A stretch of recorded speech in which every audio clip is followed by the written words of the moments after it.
이 사법부가 앞장서서 이렇게 그 헌법을 무시하는 일이 다반사로 일어나고 있죠. 이게 이른바 이제 사법 적극주의 이런 판결들인데, 이런 판결들을 하면 이게 어떤 시대를 앞서가는 그 지식인의 고뇌라고 스스로 생각하시는 건지, 아니면 어떤 이념적 지향성을 갖고 사회를 바꾸려 하는 그런 움직임인지 단언하기는 어렵지만, 저희들로서는 굉장히 너무나 황당한 판결이고 문명의 위기를 재촉하는 그런 판결인데,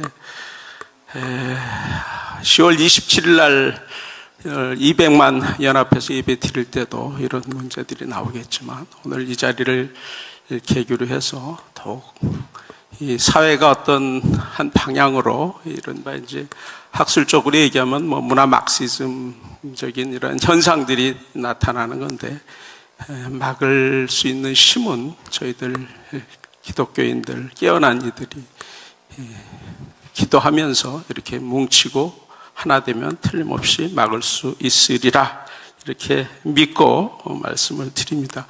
지금 이런 판결대로라면 이제 동성애 굉장히 급증할 거 아닙니까? 그러면 동성혼 합법화도 시간 문제겠죠. 선진국이 이미 그 정해진 노선을 가듯 이런 경향성을 뚜렷이 나타내고 있으니까요.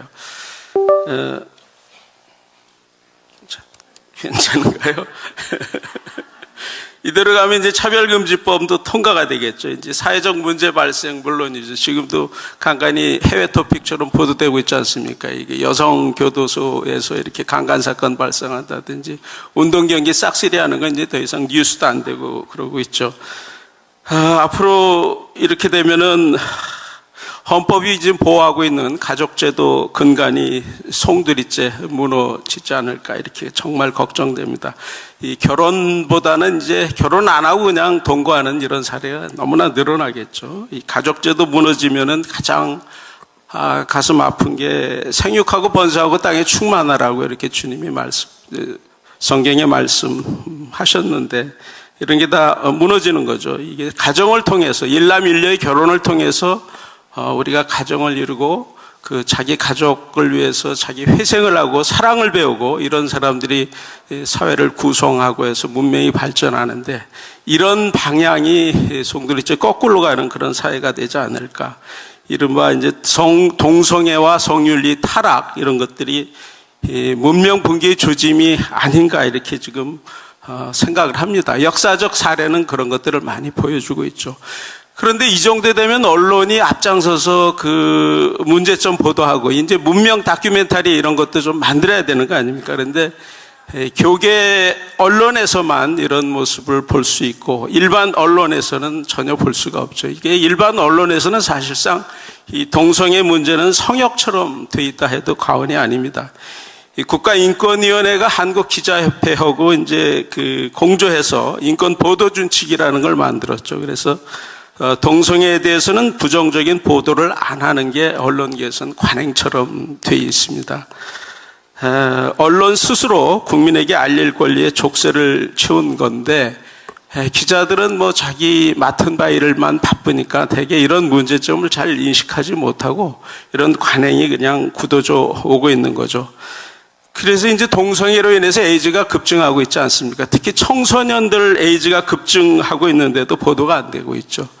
지난번 코로나 유행할 때 이태원의 그 사우나업소, 동성애자들 모이는 사우나업소에서 집단 감염 발생했는데, 그것도 동성애 관련을 보도하는 언론사는 거의 없었죠. 극히 일부 언론사가 보도했다가 뭐 굉장한 비판을 받았습니다.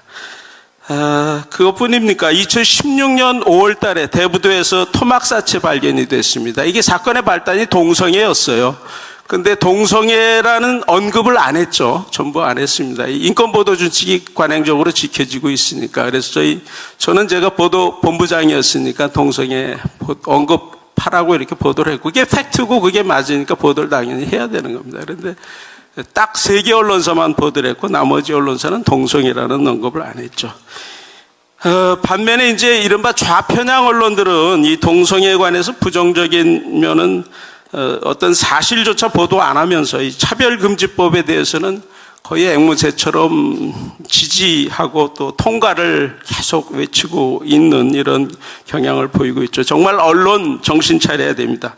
이 차별금지법 통과된 다음에 나타나는 선진국의 그 현상들, 너무나 문명 파괴적인 이런 현상들 나타나는데, 여기에 대해서 언론들이 정신 차리고 이 단편적인 사건에 숨어 있는 그 의미가 무엇인가, 이걸 통찰하는 다큐멘터리도 만들고 그래야 되는데, 결국 언론이 안 만들니까 지금 교계 차원에서 지금 저희들이 이 다큐멘터리를 계획 중에 있는 걸 또 말씀을 드립니다.